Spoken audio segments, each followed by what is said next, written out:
lunes dejamos bien claro que era el concepto de renta nacional, de cómo se distribuía esa renta, de cuáles eran, digamos, todos los factores que intervenían de una u otra manera en el proceso de lo que es la distribución de la renta nacional, qué factores deben ser tomados en consideración, cómo actúan o cómo se manejan las políticas macroeconómicas, y también lo dije en la clase anterior, se los recalco a ustedes también aquí, porque eso ya es algo que nosotros debemos estar sumamente claros en eso, y es que las políticas macroeconómicas muchas veces están a espaldas de lo que viene siendo la justa distribución de la renta nacional, y los gobiernos de turno hacen uso de esa mala praxis en cuanto a las políticas macroeconómicas y se apoderan de lo que son las políticas distributivas, siendo las políticas distributivas muchas veces políticas que verdaderamente no dan la talla porque excluyen a una parte de la población que verdaderamente se considera que pueden formar parte de ese juego.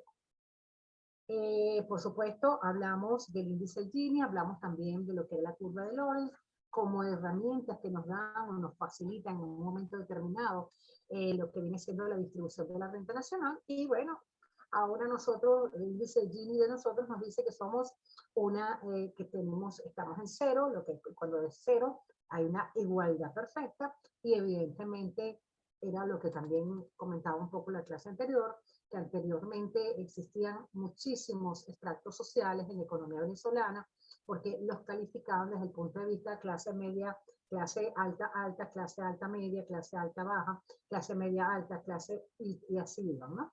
Hoy en día la clasificación viene dada simplemente por dos extractos sociales, y son la clase alta y la clase baja, es decir, la clase rica y la clase pobre. Entonces, la idea dentro de las igualdades de clases sociales, cuando las medimos a través de ese índice Gini, me tiene que arrojar resultados donde yo haya logrado disminuir los niveles de pobreza, los niveles de heterogeneidad desde el punto de vista social y económico, habiendo logrado una justa distribución de la renta nacional, habida cuenta de que se están cumpliendo, digamos, pues que todos los parámetros importantes dentro de la economía. Es decir, cuando yo considere que en la economía venezolana no existen los niveles de inflación que estamos viviendo hoy en día, nosotros habremos podido decir, oye, pues mira, estamos alcanzando el objetivo. ¿Cuál es el objetivo de la economía política como tal? Buscar una justa distribución de la renta nacional a través de justicia social, justicia económica, equidad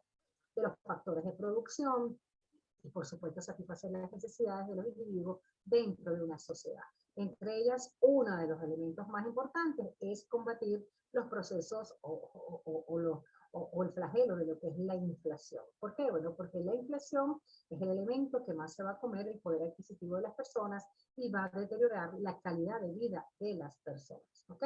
Entonces, la inflación hace muchos años atrás no era la que nosotros tenemos hoy en día. Hoy en día no hablamos de que en Venezuela existe un proceso de inflación. Hablamos de que en Venezuela hay un proceso de hiperinflación, aunado a un problema de estanflación, porque hay un estancamiento de los factores de producción. Y aun cuando usted económicamente esté muy bien, no podemos pensar como que a mí me importa solamente cómo yo vivo y me pongo unas gringolas y no me interesa lo que sucede alrededor mío. Bueno, pues no debe ser así, porque resulta que una nación, un país, no se construye de esa manera. Una nación, un país se construye generando cada vez mayor bienestar social, donde el Estado esté, digamos, haciendo una justa distribución de la renta nacional, habida cuenta de esos ingresos que son producto del Producto Interno Bruto que recibe el país, como compensación de que todos y cada uno de nosotros estemos trabajando en cada sector de la producción, aumentando la actividad económica. Entonces, el Estado va a poder decir, tengo una sumatoria de ingresos que me van a dar cabida a la llamada renta nacional. Esa renta nacional, yo, Estado, tengo que ver a qué le voy a dar prioridad.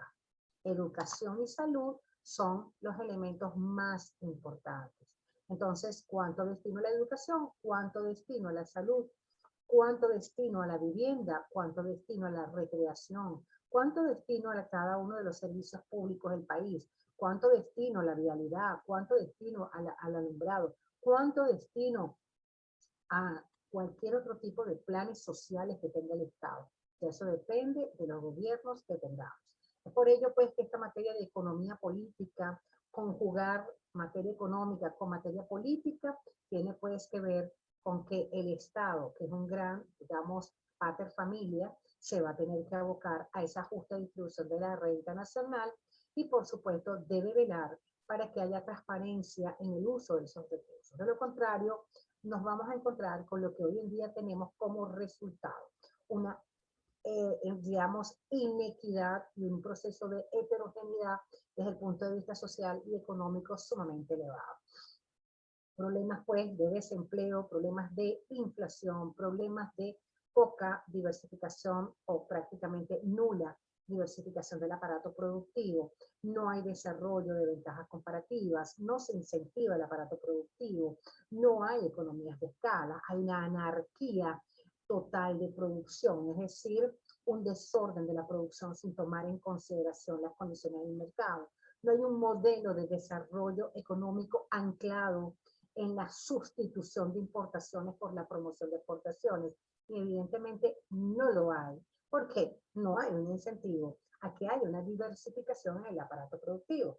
Como tampoco lo hay cuando decimos, ¿ok?, hacia dónde va dirigida la economía venezolana en cuanto a niveles de educación se refiere. Me refiero con esto, pues, es que si el país necesita más médicos, si el país necesita más educadores, si el país necesita más investigadores, si el país necesita más economistas, si el país necesita más ingenieros, si el país necesita más militares, etcétera, etcétera. Entonces el país, ¿okay?, el Estado debe incentivar, pero en artículos escritos donde se habla, pues, digamos, de diversas maneras como uno puede analizar la economía, hay economistas que bien dicen que tiene que haber una intervención directa por parte del Estado, pero otros que simplemente consideran que el Estado debe permanecer solamente ahí para cuando verdaderamente haga falta la intervención. Por ello, pues, la clase pasada también hablamos de la clasificación que tenía que tener esa renta nacional, desde el punto de vista funcional, personal, espacial y sectorial, es decir, por sectores, por producción, por lo que se produce por familias, por lo que se produce de manera individual, por la fuerza de trabajo, por el capital, etcétera, etcétera. Y se hablaba, pues, también de la correlación que tiene que haber entre la desigualdad de la renta nacional en materia tributaria. ¿Por qué en materia tributaria? Bueno, porque recuérdense que, lo dijimos desde el primer día, cuando hablábamos de que la sumatoria de los ingresos de la nación representan la renta nacional. La renta nacional es todo lo que le ingresa a un país por concepto de lo que yo he producido. Es decir, si yo no produzco, si yo no tengo un crecimiento del Producto Interno Bruto, yo, en primer lugar, no puedo satisfacer la demanda interna, es decir, la población. En segundo lugar, no puedo exportar, porque ¿qué voy a exportar si no he producido nada? Ah, entonces me voy por la vía de la importación. Pero cuidado, pues, porque la teoría keynesiana, John Maynard Keynes, bien dice en su libro que hay lo que se conoce con el nombre de el multiplicador de importaciones. Es algo en que incurren muchos gobiernos cuando no tienen una política de sustitución de importaciones que pueda, digamos, promover lo que es el aparato productivo, impulsarlo, ¿okay? Acondicionarlo, enamorarlo, para que se quede esa producción, esa mano de obra calificada y no calificada, para aumentar la producción del país y pueda generar un incremento del PIB. Entonces, todo se me va por la vía de las importaciones.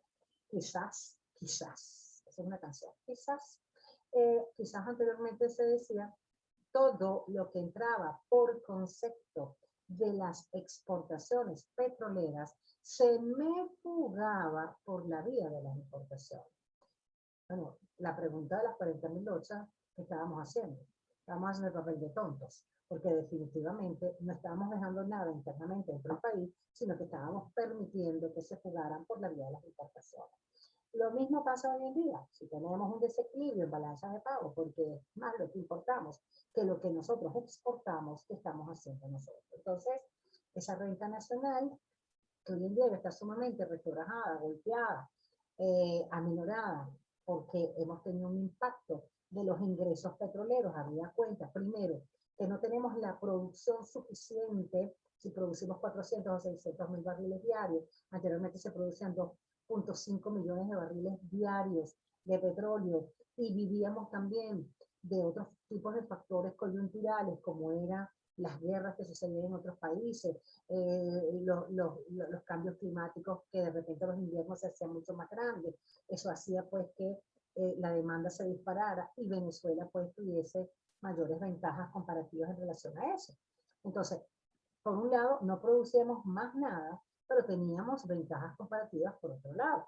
Entonces, obviamente que pensar hoy en día que no tenemos ni un aparato productivo incentivado, no tenemos una mano de obra calificada, porque también se nos ha fugado, porque los capitales también se han fugado, porque los capitales no van a retornar, porque los cerebros no van a retornar. Si las condiciones del país no están dadas, pues evidentemente, señores, nadie va a invertir en un país donde sus capitales pueden sentirse amenazados en un momento determinado, porque el riesgo país está disparado.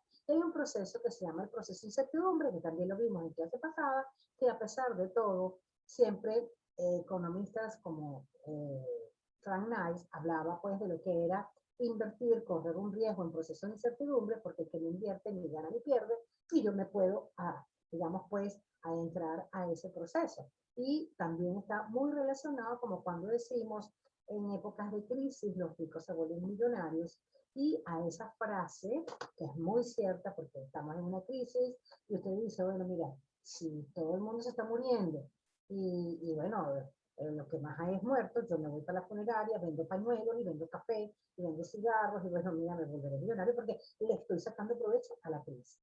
Ciertamente, en épocas de crisis los ricos se vuelven millonarios. Si todo el mundo se va al país, todo el mundo vende a precio de gallina flaca y todo el mundo, yo aprovecho esa situación, compro, empiezo a comprar inmuebles, pero a esa frase hay que ponerle un coma. En países capitalistas, y por eso pues que decíamos en el primer día de clase, era sumamente importante tener claro el sistema económico al cual nos íbamos a referir, ¿ok? Porque los procesos de incertidumbre o los procesos de un riesgo país pueden ser diferentes, pueden ser por crisis económicas, pueden ser por crisis sociales, pueden ser por crisis de seguridad, pero las crisis políticas quizás son mucho más amargas, ¿ok? Y más amargas, ¿por qué? Porque el mismo hecho de un intervencionismo muy directo por parte del Estado, donde el Estado no garantice la transparencia y la coherencia lo suficientemente, digamos, idónea, va a hacer que los capitales se fuguen a una mayor velocidad. Hablábamos también entonces que para distribuir esa renta nacional, el país deberá tomar en consideración factores de índole estructural, factores de ventajas comparativas, servicio de trabajo, generar confianza para que esos capitales retornen y la misma, digamos, inversión interna dentro de la economía se pueda dar, y que no sea el consumo el que se iguale, el ingreso se iguale al consumo solamente, porque pareciera como que si en la economía venezolana hay una economía solamente de autoconsumo, es decir, de autoabastecimiento. El ingreso se iguala al consumo, sin haber un excedente ni para el ahorro ni para la inversión. De manera pues que no se está generando ni siquiera una política de pleno empleo que genere producción productiva, y como dijimos en la clase pasada, tampoco la escala móvil de salario se da para el caso venezolano. Entonces, vuelvo y repito, el Estado, por eso es que hoy en día, en pleno siglo XXI, pues se plantea como economista. Eso no me lo planteaba yo en mi época de estudiante de la Escuela de Economía. Jamás me pude haber planteado eso. Jamás me pude haber planteado que de repente, no es que uno no se planteara que salieran otras doctrinas al paso. No, porque, por ejemplo, la tercera vía y el socialismo del siglo XXI pueden ser, digamos, modelos que uno puede copiar en un momento determinado, porque me pueden llegar a generar algún tipo de valor agregado, es decir, algo que yo le pueda aportar a la economía. Como les decía, lo del sector público, miren, en materia de economía, nadie inventa absolutamente nada. Todo está creado. ¿Ok? No es que yo voy a decir, ay, pues yo voy a inventar ahorita. No, no, no, es que todo está creado. Es que la gente piensa que cuando se decía o cuando el primer ministro de Inglaterra dijo, los países desarrollados han llegado a la cúspide de lo económico. Cuidado ahora, descuidan la parte social. Pero a ver, la pregunta de las 40.000 luchas es, ¿qué dijo? ¿Ustedes saben lo que dijo? Lo mismo que dijeron el solidarismo, el cooperativismo, cuando decían los ricos velarán para que los pobres no toquen fondo, porque tarde o temprano esa pobreza irá increciendo. Entonces, yo no me puedo, ¿verdad?, decir, llegamos a la parte económica, wow, qué éxito, sí, qué éxito. Y resulta que usted llegó a la parte económica y el resto de la población es pobre. Quiere decir que hay un problema. Entonces, llegué al desarrollo económico, pero mi población está pasando por un momento mal. Es lo que nosotros vemos ahorita con las crisis sanitarias que se han presentado en los países desarrollados. Estos llegaron a la cúspide de lo económico. Quiere decir que las recetas económicas se están tambaleando porque no está dando resultado en la parte social. A mí, mi esencia, mi distribución de renta nacional se enfoca prioritariamente en lo que son mis factores de producción para convertirlos en mejoras para mis trabajadores, es decir, para mi sociedad. De lo contrario, yo estoy perdiendo el tiempo. Y cuando se dijo en lo que era la parte del socialismo del siglo XXI, en el socialismo del siglo XXI también se dijo lo mismo. ¿Qué busca el socialismo? Pregúntele usted a alguien del gobierno actualmente en qué se basa el socialismo del siglo XXI. Pregúntese, pregúntese. Desde el punto de vista para los economistas, busca la justa distribución de la renta nacional, porque eso es lo que dicen ellos, y por supuesto un alto intervencionismo por parte del Estado en los asuntos económicos. ¿Malo? No, yo no lo veo malo, pero tampoco soy tan partidaria de que el Estado, digamos, entre en un juego donde a cada rato va a estar cambiando las reglas del juego. Es decir, ah, esto no sirvió, pues entonces ahora vamos a hacer esto otro. Ah, y esto tampoco sirvió, entonces vamos a hacer esto otro. En materia de economía eso es sumamente peligroso. ¿Ok? ¿Por qué? Porque eso simple y llanamente está denotando, está demostrando el conocimiento de causa. Es decir, usted no sabe dónde está parado cuando está haciendo este tipo de cosas. Voy a poner un ejemplo que se me vino ahorita a la mente. El otro día yo le di a una persona nueva que empezó a trabajar y le digo, necesito que me busque tal cosa y haga tal cosa. Y me dice, yo tenía en mis manos, ¿ok?, un, un papel, pues un récord que acababa de imprimir, y entonces me dice, vamos a buscarlo por el sistema, pero no lo busque por, cuando me dijo, vamos a buscarlo por el sistema, yo entendí que esa persona no sabía ni siquiera dónde estaba parada, porque yo acababa de decirle que el papel que yo tenía en la mano lo había impreso y tenía un récord en mis manos que había sido utilizado a través de ese sistema. Entonces cuando me dijo, lo voy a imprimir, lo voy a buscar en el sistema, lo voy a imprimir, yo entendí que esa persona no sabía ni siquiera dónde estaba parada. O sea que el conocimiento los lleva a ustedes a entender y a saber cuando una persona tiene conocimientos y cuando una persona no tiene conocimiento. Entonces, no me venga usted a decir a mí que evidentemente el socialismo del siglo XXI es muy bueno cuando los resultados son garrafales. Es decir, ojo, yo no estoy diciendo, ay, pero usted está en contra. No, no, no, no. Pero si es que, a ver, vamos, cualquier sistema económico que no esté arrojando los resultados que verdaderamente nosotros queremos que arrojen, es decir, producción, productividad, mejora de los salarios, una buena aplicación de las políticas macroeconómicas, justicia social, bienestar social, una justa distribución de la renta nacional en todos los sectores de la, digamos, pues, de lo que es las responsabilidades que tiene el Estado, unas buenas políticas distributivas acordes a lo que dice la política macroeconómica, quiere decir que estamos fracasados, quiere decir que en algo estamos fallando. Entonces, nuestra famosa reconversión monetaria, vamos a ver cuánto tiempo esta reconversión monetaria puede llegar a ser, digamos, pues, exitosa, precisamente porque no va a haber, digamos, una correlación que se vaya a poder ver dentro de lo que es la desigualdad de la renta nacional y en materia tributaria. Pues les repito, si yo hablo de sumatoria de los ingresos de la nación, en el caso venezolano, si yo la desgloso, yo puedo decir el 80% de mi población, ¿ok? Perdón, de mis ingresos son provenientes de ingresos petroleros, o eran, más otros rubros. ¿Cuáles rubros? Más impuestos. Y como lo vimos en la clase pasada, si cae la producción, los impuestos tienden a caer también. A menos pues que estemos hablando en materia, digamos, tributaria, en materia de impuestos, que yo me estoy yendo por la vía de las importaciones y por supuesto ahí tenemos que ver también cuáles son los impuestos y nos estamos yendo por esa vía. Pero no es la vía, digamos, eh, más acorde porque se supone que todos tenemos que producir dentro del país, porque si usted comienza a bajar la Santa María de todos los negocios, cierra todas las empresas, etcétera, etcétera, pues va a llegar un momento que usted va a decir, ¿quién produce? ¿O quién le pone el cascabel al gato? Entonces, este quebró, el otro, y esto es una debacle, ¿ok? Ahí leía hace rato que está una aerolínea, no recuerdo cuál era, está despidiendo a más de 600 trabajadores porque no se han vacunado. Señores, vivimos tiempos completamente diferentes que no los tenemos, digamos, dentro de un librito que nos diga, ¿ok? Así como nos puede decir la Constitución. Y sin embargo, vean ustedes, la Constitución también nos la violamos, ¿ok?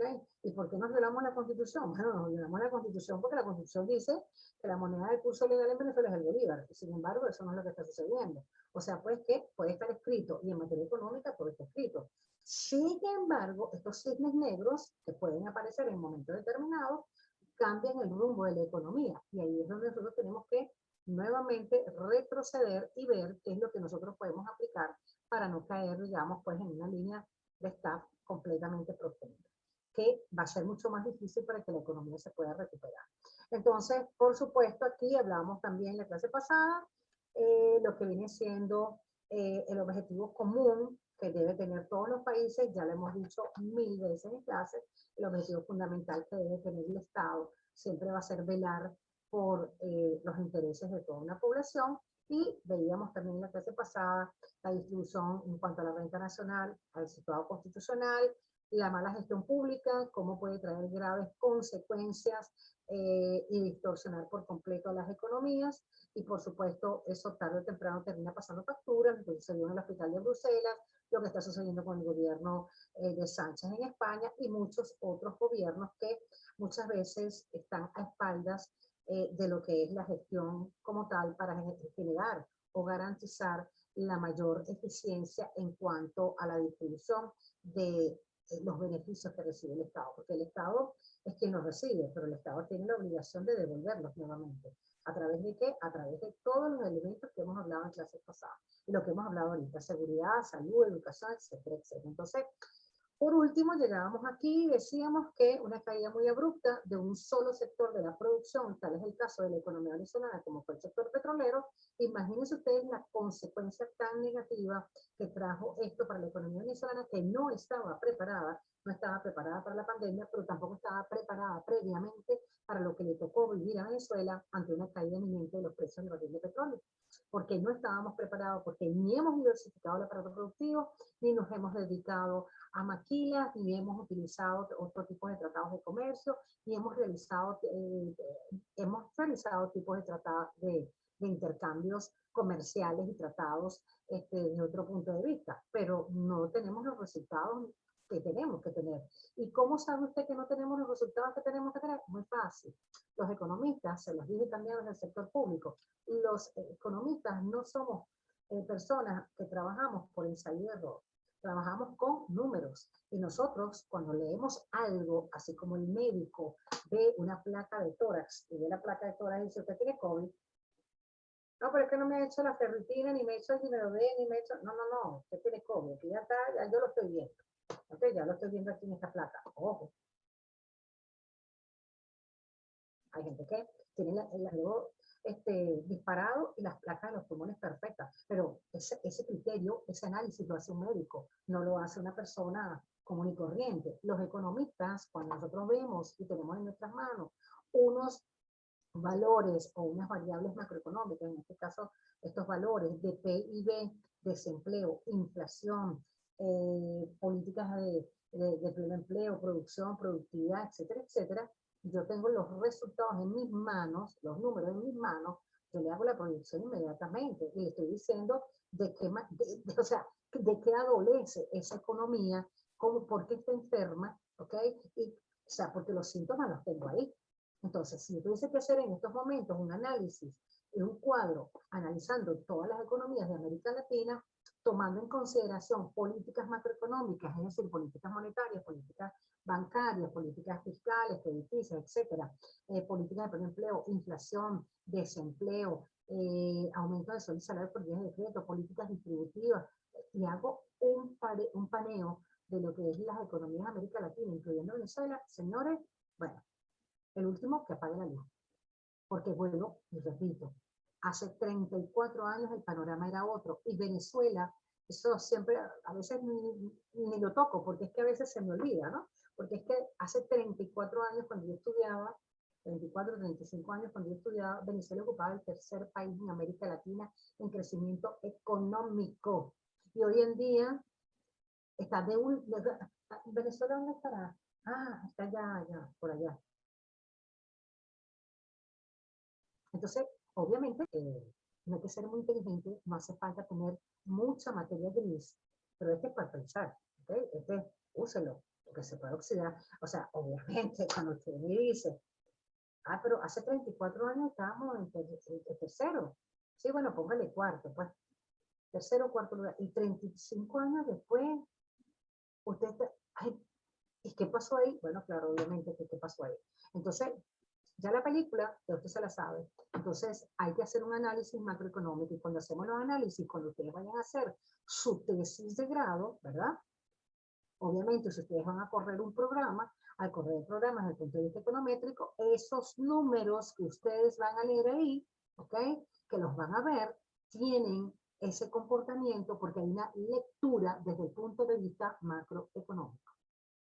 Cuando usted analice la economía venezolana y usted vaya a tomar en consideración el periodo de 1999 al año 2021, ahí hay una lectura.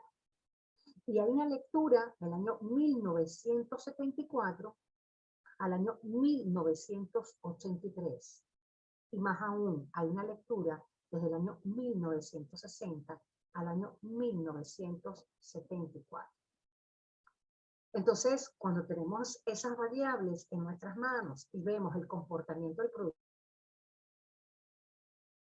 Interno Bruto, los niveles de inflación, los niveles de desempleo, las políticas macroeconómicas, la deuda externa, el déficit fiscal, las balanzas comerciales, las balanzas de pago, ¿ok? Yo puedo hacer el análisis intertemporal, es decir, el estudio cronológico de esos años. Pero eso tiene una lectura. Y si usted no sabe, no tiene idea de qué es lo que está sucediendo desde el punto de vista estructural y desde el punto de vista coyuntural, usted no va a saber hacer un buen análisis macroeconómico de esos datos, aun cuando usted haya corrido perfectamente bien el programa. Entonces, decíamos en la clase pasada, Adam Smith, era muy romántico, decía, no puede haber una sociedad floreciente y feliz cuando la mayor parte de sus miembros son pobres y desdichados.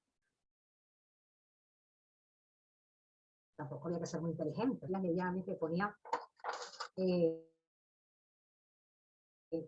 un Twitter, algo así, un poco como que, ¿de dónde habrá sacado que ser rico es malo? O sea, el pobre no tiene dinero, se siente pobre, se siente más triste, pero si usted está deprimido y tiene dinero, hay una forma, sobre todo nosotros las mujeres, que es muy fácil de quitar esa depresión. Nos vamos a un centro comercial y comenzamos a gastar como lo que se nos olvidó. Claro, después de repente a lo mejor volvemos a estar deprimidos porque tenemos que pensar en pagar todo lo que tenemos que pagar. O sea, una manera, digamos, pues de que ese eslogan de que se creó aquí, en este país, ser rico es malo, sin comentarios. Por último, tocamos el punto anterior de las políticas públicas y las políticas distributivas y les expliqué, aunque ya ustedes tenían que saber más o menos acerca de eso, que eran las políticas distributivas, que eran los planes sociales que tenía el gobierno, que estaban encaminadas acerca de políticas de oferta, de demanda, políticas impositivas, políticas de gasto, y que las políticas distributivas tienen dos errores garrafales que son cuando son incluyentes y son excluyentes. Incluyen gran parte de la población que no tenían que haber incluido y excluyen una parte de la población que tenían que haber incluido. Entonces, obviamente, nos quedamos, les expliqué que ya también eso lo tenían que tener súper claro porque creo que en macroeconomía se lo tenían que haber explicado. la parte de las políticas macroeconómicas cuando son monetarias expansivas, cuando son restrictivas, las fiscales cuando son expansivas y cuando son restrictivas, y por supuesto el óptimo de Pareto con las políticas públicas que deben ir de la mano, porque tiene que haber una asignación eficiente en sentido Pareto, buscando el equilibrio. No puede ser que se mejore un sector perjudicando a los demás sectores, cosa pues que muchas veces ha sucedido en Venezuela, y en este sentido nosotros no podemos decir que haya una eficiencia en sentido Pareto. Por lo tanto, el Estado, digamos pues que de una u otra manera, no ha logrado como que satisfacer verdaderamente lo que es la interacción entre la economía y la política. Ha generado una gran brecha desde el punto de vista social y económico, con esas heterogeneidades que lógicamente han producido una debacle y han producido pues una gran incertidumbre en estas economías, porque todos los venezolanos se deberían estar preguntando, aunque no es el común denominador, obviamente, si tenemos una población de un 70 o un 80% de pobreza, los pobres no se preguntan eso, ¿okay? Porque los pobres muchas veces no entienden eso de que me van a aumentar los sueldos y al mismo tiempo se va a generar un proceso inflacionario.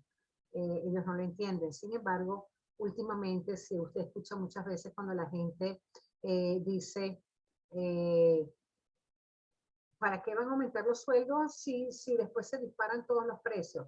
Y efectivamente ya están empezando a entender un poco de qué va eso. ¿Okay? Sin embargo, también es muy común escuchar a la gente decir, pero ¿por qué no controlan los precios? ¿Okay?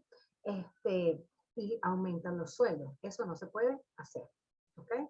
Esa política no existe. Esas políticas, digamos, donde el Estado es quien tranca las reglas del juego, es peor el remedio que la enfermedad. Por ejemplo, si yo hago un aumento de sueldo y salarios por vías de decreto y me tiro una congelación de precios y al mismo tiempo una inamovilidad laboral, estoy trayendo como consecuencia un proceso no solamente cuando rompa el decreto de hiperinflación, sino también un proceso de estanflación. ¿Por qué? Porque si yo Estado les digo, aumento de sueldo y salarios por vía de decreto. Yo soy el empresario, aumento los sueldos a todo el mundo. Entonces yo digo nada, estoy aumentando los precios. Si yo produzco lápices, voy a aumentar los precios de los lápices. ¿De dónde voy a sacar el dinero para aumentar los sueldos y salarios a mis trabajadores? Perdón, estaba aumentando sueldos y salarios. ¿De dónde voy a sacar para aumentarlo? Aumentando el precio del lápiz. Si el lápiz costaba un bolívar, ahora lo voy a poner a que cueste 5 bolívares. ¿Ok? Entonces, de ahí voy a sacar para aumentar a los trabajadores. Pero viene el Estado y me dice, disculpe, hay congelación de precios. Usted no puede aumentar los precios. ¿Por qué día se va el empresario? Comienza a despedir gente. Pero viene el Estado y dice, un momentico, hay una movilidad laboral. ¿Qué acaba de hacer usted? Usted me acaba de atar de manos. Entonces, se produce lo que se llegó a producir en una oportunidad en la economía venezolana, cierre de empresas, es decir, el quiebre de muchas empresas, número uno, y número dos, empresas que se iban por un tipo de plusvalía relativa, es decir, sigo ganando, pero desmejoro la calidad de los productos. Entonces, si yo tengo una panadería y yo hacía los cachitos con la mejor levadura, con la mejor leche, con el mejor azúcar, etcétera, entonces le digo a mi proveedor, tráeme la leche más barata, tráeme el azúcar de menor calidad, la harina de menor calidad, etcétera. Entonces, de ahí sigo teniendo yo una ganancia, ¿ok? Porque disminuí costos, pero por supuesto se desmejora la calidad del producto. ¿Qué sucede con todo esto? Una vez que se rompe con ese decreto, ¿okay? Se disparan los precios, pero que nadie los puede controlar, generan procesos inflacionarios altísimos y al mismo tiempo voy a generar desempleo. ¿Okay? Entonces, obvio, señores, que las economías yo no las puedo tener, por eso es que ni tan calvo ni con dos pelucas. Un intervencionismo masivo por parte del Estado es gravísimo y la no intervención del Estado cuando debe hacerlo también es malísimo. Entonces, el Estado está para regular, controlar, supervisar de que no se produzcan los fallos de mercado o esos exabruptos que generalmente suelen suceder. ¿Okay? Hablábamos que uno de los principales problemas que se afrontan hoy en día dentro de las economías, y por supuesto que son, y vean ustedes que tocamos varios puntos, ¿no? Tocamos el punto de cómo era la economía en los años 70 en Venezuela, con el concepto de inmigración, el costo social, y por eso es que hay países que no quieren ni les interesa tener a una inmigración que no sea productiva. Caso Venezuela y Chile. No es que yo esté, digamos, a favor de lo que está haciendo Chile, pero evidentemente, señores, el presidente venezolano, el presidente de nosotros también dijo que nosotros nunca habíamos sido un país que tuviese ese tipo de xenofobia. Por supuesto, eso es altamente criticable. ¿Por qué? Porque eso no debe suceder en ninguna parte del mundo. Cuando la gente emigra de un país es porque internamente dentro de su economía algo está pasando. Porque si no, la gente no emigra. ¿Estamos claros? Los capitales se fugan de un país es porque algo está pasando en esa economía. De lo contrario, los capitales no tienen por qué irse. Los capitales se quedan internamente dentro de la economía porque hay seguridad, porque hay confianza, porque hay transparencia en las instituciones, porque hay rendimientos en las instituciones y el riesgo país es mínimo. ¿Okay? No existe riesgo país, no hay proceso de incertidumbre. Pero se fugan los capitales y se fugan los cerebros precisamente porque no están dadas las condiciones. Ahora vean ustedes que en muchos países del mundo se está viviendo esa situación. Nos quedamos en los procesos políticos, ¿ok? Entonces, en estos procesos políticos, estamos hablando de que son procesos mediante los cuales los electores eligen a sus gobernantes a través del voto.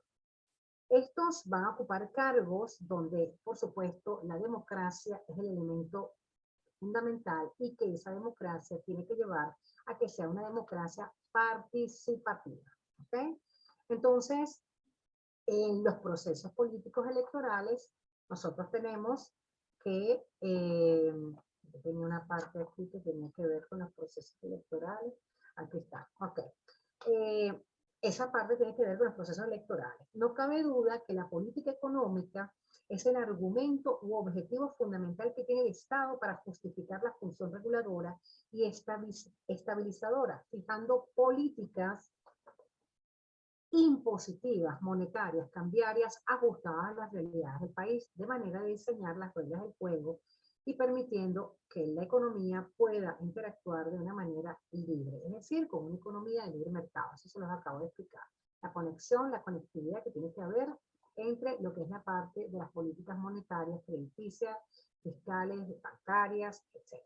Entonces, en este caso, la relación entre el proceso político electoral y las políticas impositivas se ha visto transformada en los últimos años por el comportamiento que ha tenido y el impacto de las ideologías políticas, tanto de los gobiernos partidistas como oportunistas. Aun cuando no toca todavía explicar lo que son los gobiernos partidistas y oportunistas, les aclaro. Un gobierno oportunista se vale de las políticas populistas, oportunistas, ¿ok? Y los partidistas se enfocan más en las ideologías. Si nosotros estamos hablando de un gobierno partidista, los gobiernos partidistas van más por lo que es la parte de las ideologías políticas, es decir, me inclino más por una política basada en el socialismo, donde yo busco la justa distribución de la renta nacional, donde evidentemente ha sido muy marcado en la economía venezolana, desde el año 1999 hasta ahorita. El hecho de que se haya dicho ha bajado un poco la intensidad, gracias a Dios, porque obviamente es un discurso que yo soy economista, vuelvo y repito, yo no soy arquitecto, ni ingeniero, ni nada por el estilo, yo soy economista. Los economistas tenemos en nuestras venas una parte que tiene que ver con la sociología, es decir, cuando usted estudia desde el primer momento economía, ciencia de orden social, ¿qué significa? Que estudio a la sociedad, que estudio el comportamiento de la sociedad. ¿Para qué el estudio? Para satisfacer sus necesidades. ¿En dónde? En el sistema económico en el que yo me vaya a sumergir. Si yo me sumerjo en un sistema económico basado en el socialismo, pues obviamente el discurso ha sido muy claro, muy tácito, del periodo 99 hasta el 2021, donde se ha hablado, perdón, de que estamos en contra del neoliberalismo salvaje, la burguesía, eh, el proletariado, etcétera, etcétera, que es un discurso que evidentemente muy utilizado por Carlos Marx cuando se habla de lo que es el socialismo y lo que es el comunismo. Pero no olviden que dentro de la teoría marxista, el socialismo es la antesala a la perfección de un sistema llamado comunismo. Según Carlos Marx, el comunismo es una perfección de sistema. Para mí era muy utópico, para mí era muy soñador, eh, muy idealista, pero por supuesto yo no soy tan partidaria de una intervención del Estado en los asuntos económicos de una manera muy tajante, de una manera muy abierta. Yo soy partidaria de que tiene que haber una intervención por parte del Estado, tampoco soy partidaria de que dejar hacer, dejar pasar, y la economía se regula sola a través del libre juego, la oferta y la demanda, una economía libre mercado. No, yo pienso que el Estado tiene su rol, tiene su participación, y tampoco me voy por la teoría o por lo que escribía Stiglitz, en relación a lo que era el capitalismo progresivo, que actuaban tres elementos como el capital, la empresa privada y el Estado, pero yo pienso que cada uno de nosotros tiene una participación dentro de la sociedad y el Estado tiene que cumplir con sus funciones. ¿Cuáles son las funciones? La distribución de la renta nacional, incentivar el aparato productivo, diversificar las economías, generar confianza, estabilidad económica, política jurídica y social, y para ustedes contar. Es la única manera donde las inversiones, es decir, las inversiones nacionales y las inversiones extranjeras se van a ver en un país. De lo contrario, olvídese del tango que Gabriel que se murió. Entonces, obviamente, cuando yo ahuyento a los capitales y le digo, expropiese, cuando yo digo, estamos en contra del neoliberalismo salvaje, cuando yo digo, la burguesía, hay que aplastarla, etcétera, etcétera, miren, señores, en materia de economía, está muy claro y está muy escrito, ¿okay? Por eso es que a veces hasta me da risa, pero está muy claro, que el discurso populista es algo que nos lleva muchas veces por los cabellos y dice, ay, pero qué bonito suena, suena bellísimo. De verdad, déjenme decirles que suena espectacularmente bello, pero con eso no se come. ¿Y por qué no se come? Porque los que están arriba necesitan de los que están abajo y los que están abajo necesitan de los que están arriba. Es decir, es una cadena. Entonces, los ricos necesitan de los pobres necesitan de los ricos. Lo que no se puede permitir es que haya una vil explotación del hombre por el hombre. Pero eso le debería, digamos, pues que eh, eh, ser el Estado quien controle, quien regule ese tipo de cosas. ¿Por qué? Bueno, porque el Estado es el que debe velar para que no se den ese tipo de atropellos, ni se dé ese tipo de plusvalía de explotación del hombre por el hombre. Sin embargo, los vemos, ¿ok?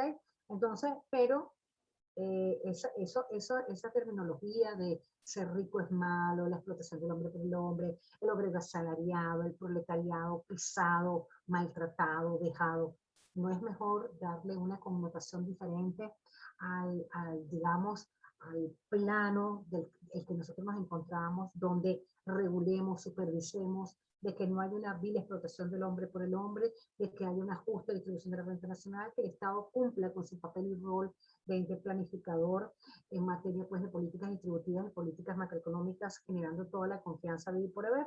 Entonces, obviamente, señores, que nos vamos a encontrar con que la parte de los que son partidistas, los gobernantes partidistas, que se basan en ideologías políticas, les encanta enamorar al pueblo con esas ideologías o con esos pensamientos que son muy románticos y que pareciera, bueno, que de verdad, pues eso es lo que es, ¿ok? Y entonces me invento una canción y por ahí me voy, soy muy romántico.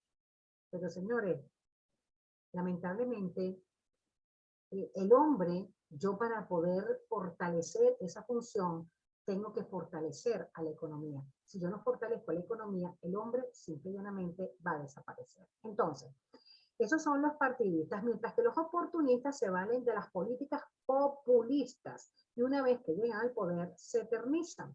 Ambos dejan a un lado cuál es el verdadero objetivo para legitimarse en el poder, sin lograr los verdaderos objetivos que deben alcanzar. ¿Por qué? Bueno, muy fácil, porque simple y llanamente ambos tienen el mismo objetivo, llegar al poder. Y pareciera, si ustedes estudian eh, cualquier economía de cualquier país del mundo, pareciera que llegan al poder y ya estoy aquí y de aquí no me va a sacar nadie. ¿Okay? Es bastante complicado porque comienzan a pensar de que son eternos y que, bueno, que tienen el poder de por vida. Y entonces comienzan a aplicar políticas de patadas de ahogados y se han olvidado prácticamente de cuáles son las verdaderas recetas que deben aplicar para generar el mayor bienestar social.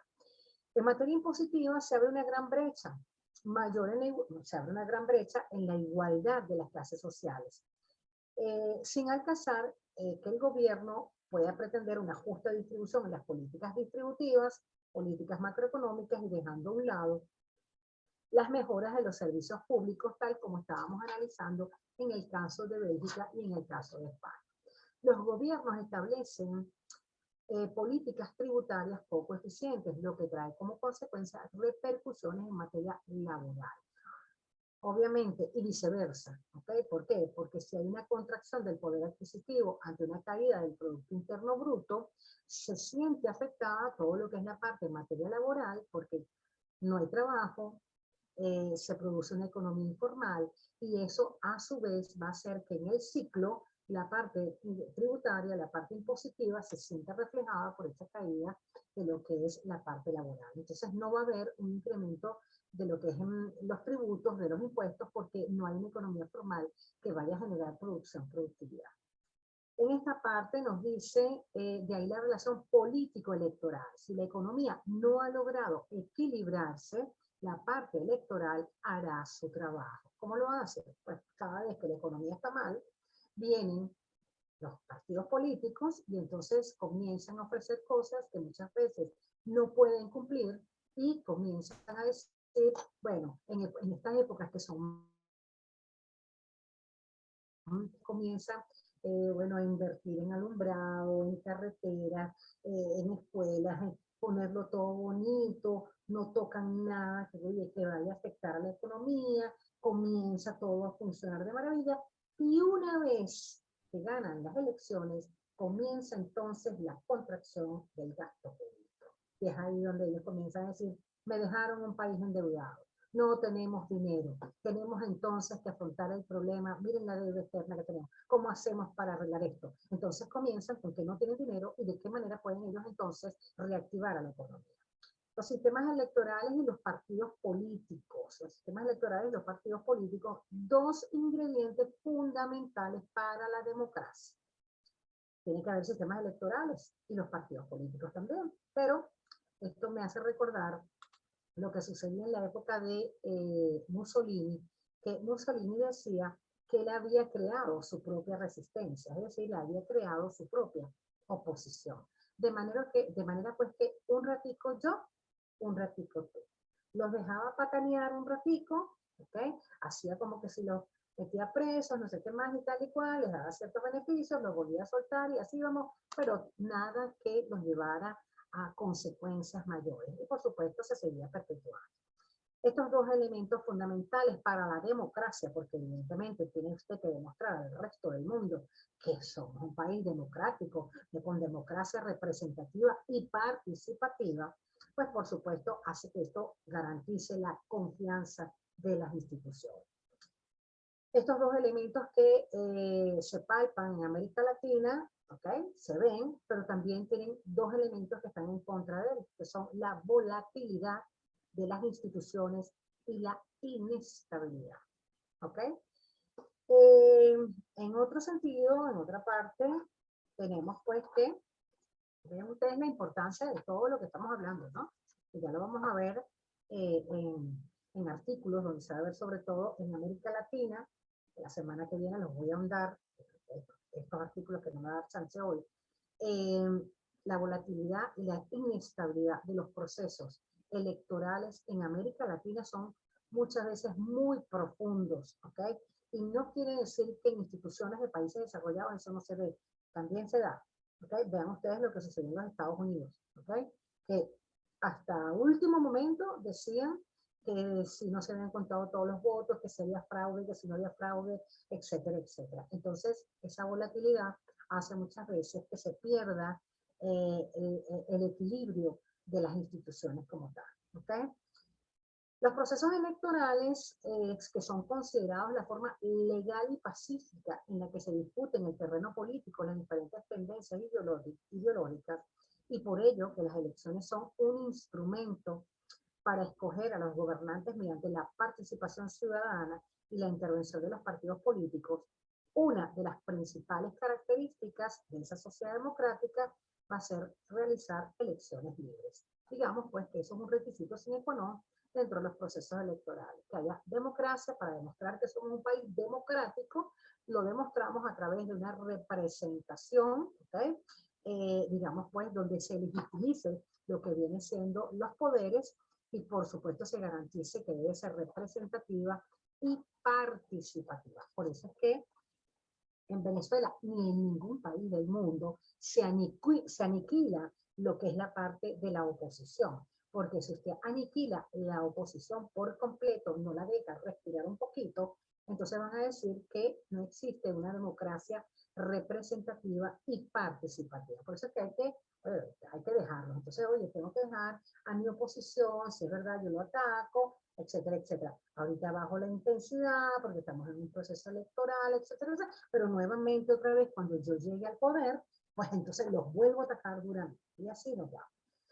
¿Cuál es la función de los procesos electorales? Bueno, la función de los procesos electorales es muy clara: crear condiciones para que exista esa legitimidad en elecciones de sus gobernantes, lo que les estoy explicando.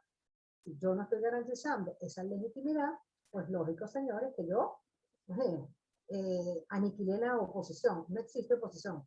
¿Y para dónde va usted? Quiere decir entonces que usted lo que tiene es una dictadura, y entonces no, yo le tengo que hacer ver al resto del mundo que yo tengo una democracia participativa y representativa, y que yo quiero muchísimo la oposición para que estén ahí al pie del cañón y nos vamos a medir en las urnas, ¿ok? Aunque eso sea simple y llanamente algo que me da libreto, pero más nada, hasta ahí llega. Entonces nos dice la función de los procesos electorales, como ya les dije, crear las condiciones. Las elecciones constituyen un elemento fundamental para que se garantice la democracia, el Estado de Derecho, la libertad de prensa, la libertad de culto, la libertad de opinión, la libertad de expresión, obvio. Pero ¿cuántas veces nosotros no vemos que eso queda explayado, ¿ok? En un libro queda escrito: sí, tenemos libertad de culto, tenemos libertad de expresión, tenemos libertad de opinión, vaya usted a la calle y entonces lo metieron preso. ¿Por qué? Bueno, es que yo estaba haciendo valer mis derechos. No, no puede, va preso. Entonces, obviamente, muchas veces eso queda escrito, pero no es la condición que se da. Entonces, a través de las elecciones es el único elemento que nosotros tenemos para que eso se pueda garantizar. O sea, la garantía de que somos un país democrático, ¿ok? Entre comillas. Entonces, las elecciones son necesarias para darle cierto grado de poder a un individuo o un grupo de ellos que van a representar al pueblo y gobiernan a favor de sus intereses. Yo me atrevería a decir que nos hemos equivocado, pero yo creo que toda la vida, en escoger nuestros gobernantes. No nosotros solamente, todos los países, ¿okay? Sobre todo en América Latina, tenemos como que, no sé, o escogemos muy mal o no tenemos, oye, pero también hay otra cosa, ¿no? Y es que nuestros políticos han asumido el hecho o el punto de que ellos ganan unas elecciones y ellos son los dueños de un país, de una nación, de su población, etcétera, etcétera, cuando verdaderamente yo estaría sumamente preocupada. A mí jamás en la vida se me ocurriría, jamás en la vida se me ocurriría lanzarme a presidente de la República. Usted sabe el grado de responsabilidad que tiene sacar un país adelante. ¡Wow! Primero que hay que ser una persona altamente capacitada a buscarse. No tendríamos vida, yo no tendría vida, porque no es solamente elevar los niveles de producción productiva del país, el Producto Interno Bruto, es disminuir la heterogeneidad, es ver que mis planes sociales estén funcionando, es, digamos, oye, resaltar entre las economías de América Latina, demostrar de que somos un país que verdaderamente tiene y cuenta con todos los recursos habidos y por haber. Entonces, nosotros de verdad que hasta cierto punto los políticos, y no son los nuestros solamente, de verdad que ha habido una conducta muchas veces donde se desvía la verdadera función o la verdadera responsabilidad que deben tener los políticos al asumir esos cargos, ¿ok? Porque son los que están obligados a darle a la nación el máximo de bienestar social y justicia social. O sea, velar por toda su población, no decir que yo, los pobres, ¿no? Porque es que déjenme decirles una cosa, un país no está conformado solamente con los pobres, está conformado con los pobres, con la clase media, con los ricos, con los obreros, o sea, con todo, o sea, todo el mundo, o sea, los pobres, etc. O sea, todos estamos conformando esa nación, o sea, que es la responsabilidad. Entonces yo no puedo decir, yo estoy en contra de los ricos y solamente estoy a favor de los pobres. La pregunta pues que cabe aquí, que por muchos años uno se hace como economista, es la siguiente. ¿Puede el sector público, es decir, puede el Estado, ser el único ente garante de generar riquezas a una población? ¿O es la participación del sector público con el sector privado conjuntamente con lo que es la participación del Estado los que deben incluir un incremento de la producción productiva de un país para ser garantes de lo que es el bienestar social de una nación? Es que es acaso, vean ustedes, no sé si fue con ustedes o con sector público, donde el artículo de Suecia donde dice, nosotros no somos los que impulsamos la economía, somos los que garantizamos a través de sembrar una semilla que nuestra población, cada uno tenga su participación dentro del país y vaya regando esa semillita. Entonces todos somos responsables de eso, ¿ok? Porque nadie puede decir en este país, ¿ok?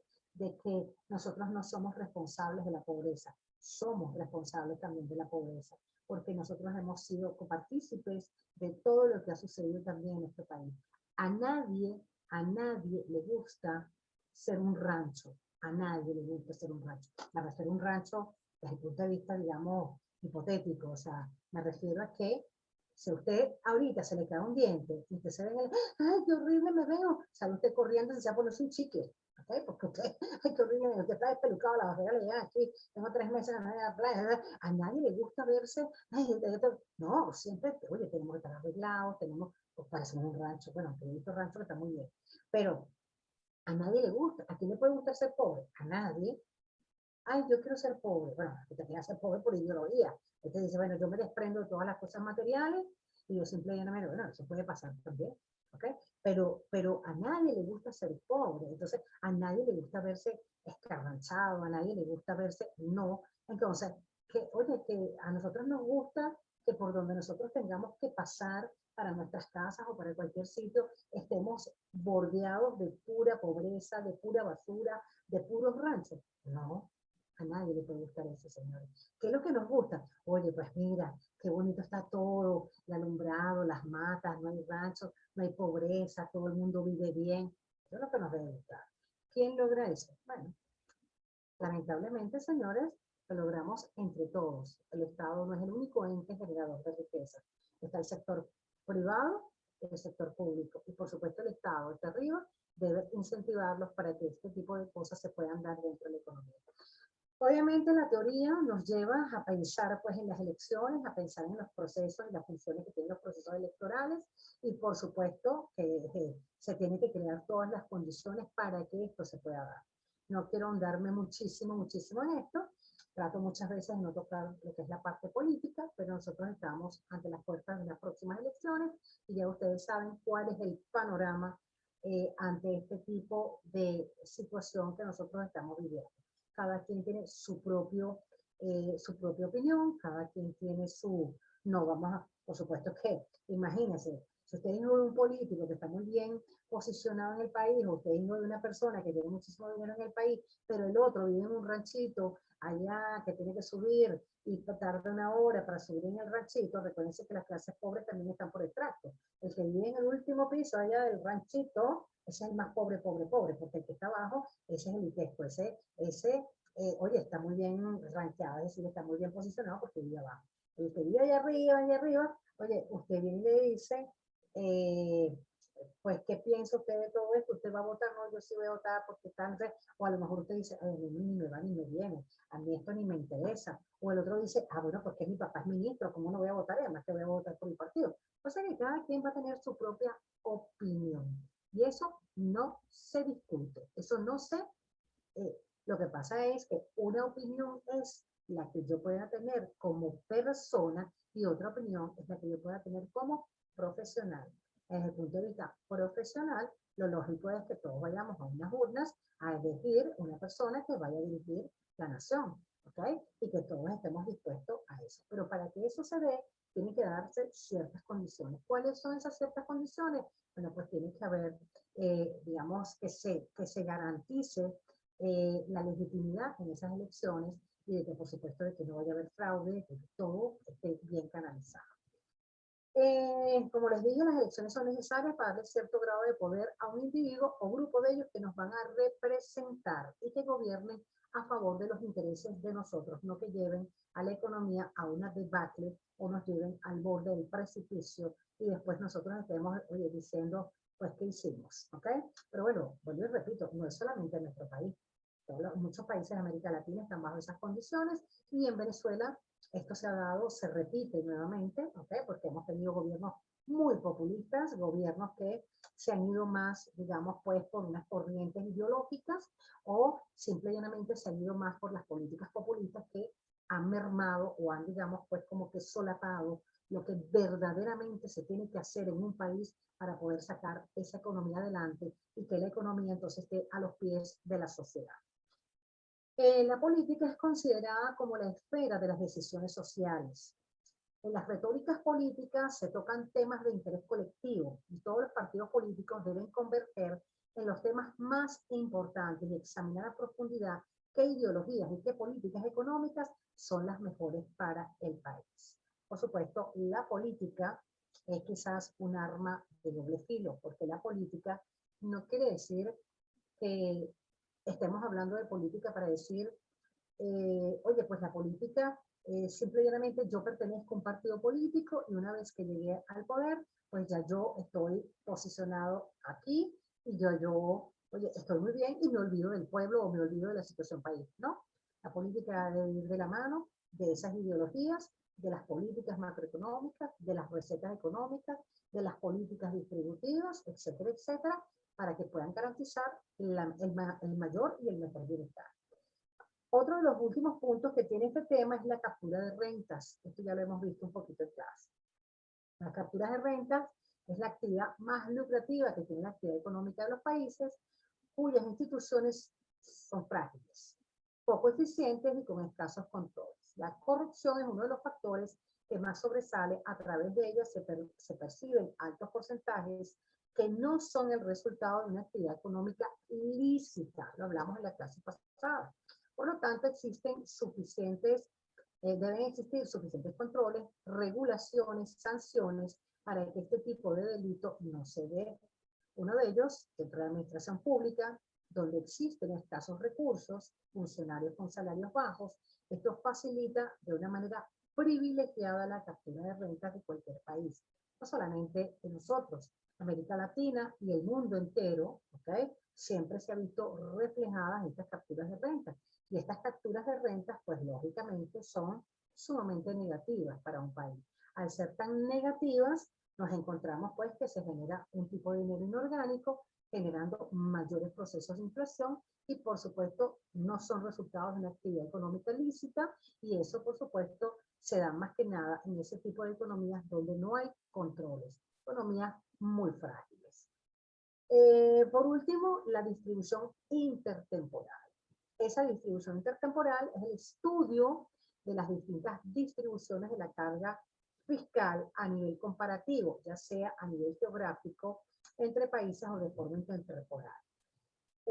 Una visión más profunda de la importancia del tiempo en la toma de decisiones de un país, ¿okay? En este caso, cuando les estoy diciendo, es el estudio de las distintas distribuciones de carga fiscal a nivel comparativo. Ahí se está hablando de cuando yo estoy haciendo el estudio en materia impositiva, en materia tributaria, de los diferentes países, por ejemplo, de la región en América Latina, ahí nos vamos a encontrar con que se está analizando o se está estudiando esas características propias en diferentes países y cómo se han sentido afectadas en el tiempo para poder tomar decisiones importantes.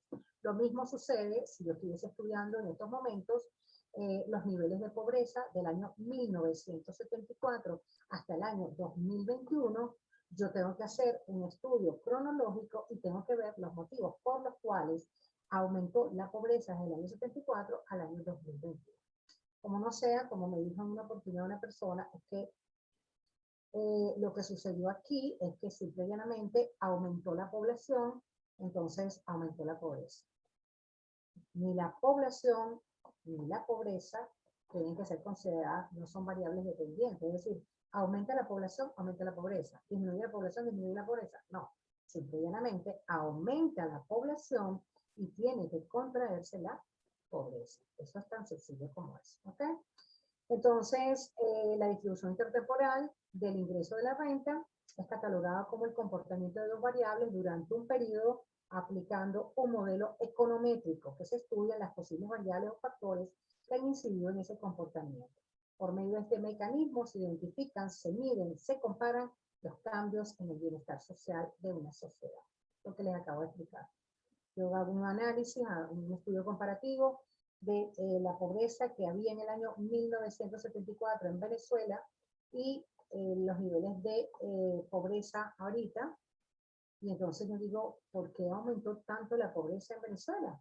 Y tengo que hacer pues el estudio comparativo de cuáles pueden haber sido las variables o los factores que pudieran estar afectando el incremento de la pobreza. Y en este caso, pues por supuesto, creció la población y también disminuyó la población porque tenemos entre 5 o 6 millones de habitantes que también han emigrado, ¿no? Pero se supone que del año 74 al año 2021 no tenía por qué haber crecido la pobreza, tenía que ser todo lo contrario, tenía que haberse producido una merma en la pobreza. Había cuenta, pues por supuesto, de la buena aplicación de las políticas gubernamentales. Hemos concluido con el tema número 2. El día lunes nos vamos entonces para la exposición que ustedes tienen, ¿ok? Y después de las exposiciones, ya yo entraré también a hacer mi análisis de mis artículos que me quedan pendientes, que las diré, digamos, algunos de ellos que los voy a analizar, ¿ok? De los que les he mandado. Hacemos los análisis de los artículos que ustedes envían también y las exposiciones, ¿ok? Entonces, ¿alguna pregunta, muchachos?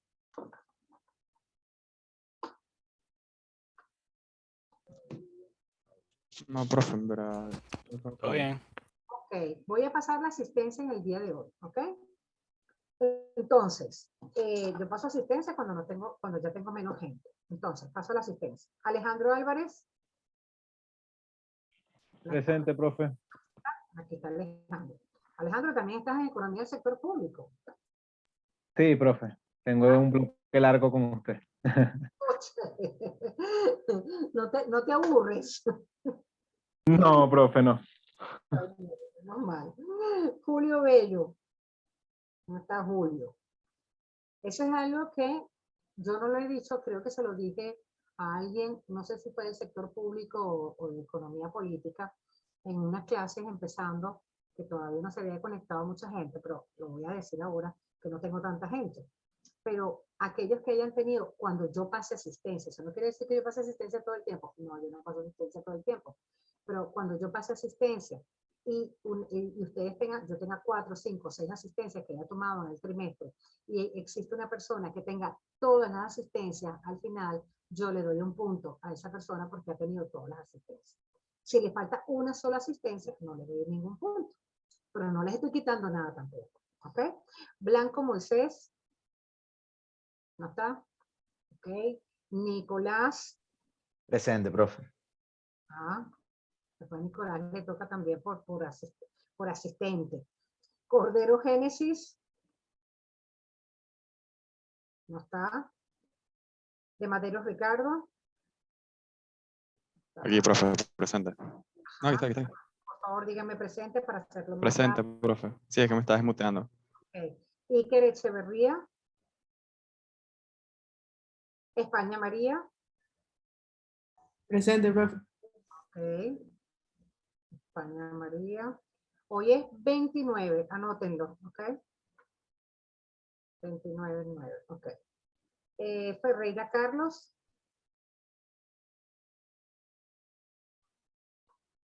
Garcés Diomari. César García. Presente, profe. Ok. Martín Ignacio. Presente, profe. Ok. Martínez Manuel. Presente, profe. Mateus María. Presente. ¿Dónde estoy? María Aquí. Paula. Ok, listo. Molina María. No estoy. Márquez María. Presente, profe. Ok. Palmieri Giampiero. Presente, profe. Acá. Rivas Miguel. Estoy. Sanabria Francisco. Presente, profe. Ok. Rivas Miguel no está. Mano Roberto. Presente. Ah. Velázquez José. De hecho, pues Roberto fue uno de los que se llevó un punto, pero te quedé debiendo, ¿no fue Roberto? Sí. Creo que te quedé debiendo. Me vas a decir que te lo ponga para este trimestre. Si se puede, yo feliz. Velázquez, ¿verdad? Está bien. No creo que te vaya a hacer falta. Velázquez José. Listo. Villanueva Vanessa. Presente, profe. Ok. Janes Carlis. Presente. Ok. Zavala Héctor. Zavala Héctor. Severio Aranza. Presente, profe. Déjame contar aquí. 1, 2, 3, 4, 5, 6, 7, 8, 9, 10, 11, 12, 13, 14, 15. Y tengo 10. Ah, conmigo son 16. Perfecto. Ya saben que tomé asistencia el día de hoy. Por favor, o Nicolás o Roberto, vayan anotando el día que yo tomo la asistencia para que después se lo digan también a sus compañeros. Listo. Nos vemos entonces el próximo lunes, muchachos, si Dios quiere. ¿Ok?